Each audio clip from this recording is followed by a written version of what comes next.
یحییٰ بن یحییٰ اور قتیبہ بن سعید نے مالک بن انس سے، انہوں نے ابو زناد سے، انہوں نے اعرج سے، اور انہوں نے حضرت ابو ہریرہ رضی اللہ تعالیٰ عنہ سے روایت کی کہ رسول اللہ صلی اللہ علیہ وسلم نے جمعے کا ذکر کرتے ہوئے فرمایا، اس میں ایک گھڑی ہے، اس گھڑی کی موافقت کرتے ہوئے کوئی مسلمان بندہ نماز پڑھتے ہوئے اللہ تعالیٰ سے جو کچھ بھی مانگتا ہے اللہ تعالیٰ اسے عطا کر دیتا ہے۔ قتیبہ نے اپنی روایت میں اضافہ کیا، آپ صلی اللہ علیہ وسلم نے اپنے ہاتھ سے اشارہ فرما کر اس گھڑی کے قلیل ہونے کو واضح کیا۔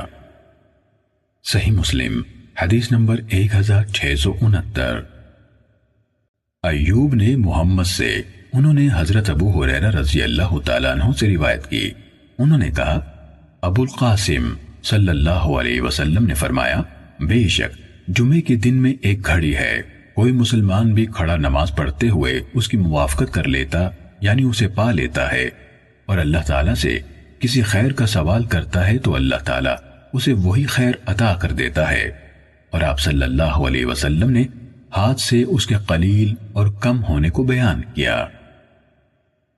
صحیح مسلم حدیث نمبر 1970۔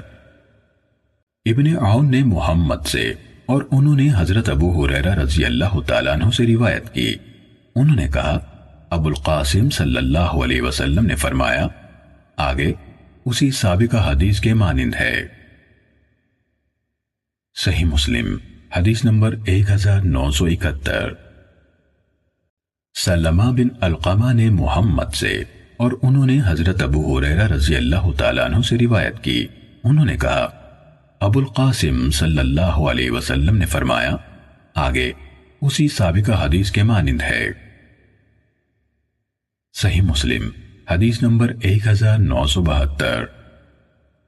محمد بن زیاد نے حضرت ابو ہریرہ رضی اللہ تعالیٰ عنہ سے، اور انہوں نے نبی اکرم صلی اللہ علیہ وسلم سے روایت کی، آپ نے فرمایا، جمعے کے دن میں ایک گھڑی ایسی ہے کہ کوئی مسلمان اللہ تعالیٰ سے کسی خیر کا سوال کرتے ہوئے اس کی موافقت نہیں کرتا مگر اللہ تعالیٰ اسے وہی خیر عطا کر دیتا ہے۔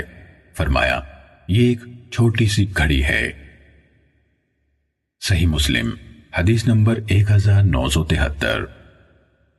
حمام بن منبہ نے حضرت ابو ہریرہ رضی اللہ تعالیٰ عنہ سے، اور انہوں نے نبی صلی اللہ علیہ وسلم سے روایت کی، لیکن انہوں نے وَهِيَ سَاعَةٌ خَفِيفَةٌ یعنی وہ ایک چھوٹی سی گھڑی ہے نہیں کہا۔